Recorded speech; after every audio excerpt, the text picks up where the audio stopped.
للمتقين مفازا حدائق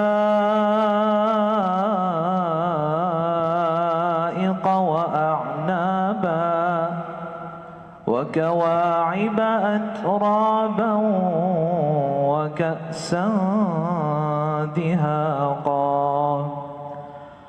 لا يسمعون فيها لغوا ولا كذابا جزاء من ربك عطاء حسابا رب السماوات والأرض وما بينهما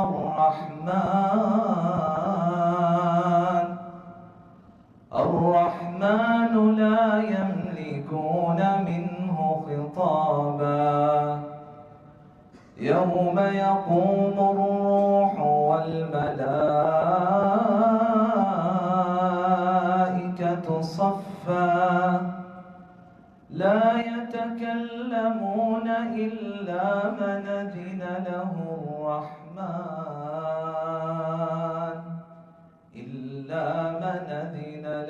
الرحمن وقال صوابا ذلك اليوم الحق فمن شاء اتخذ إلى ربه مآبا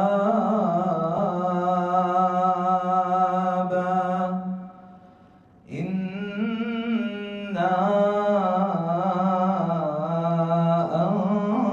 أنذرناكم عذابا قريبا يوم ينظر المرء ما قدمت يداه ويقول الكافر يا ليتني كنت ترابا.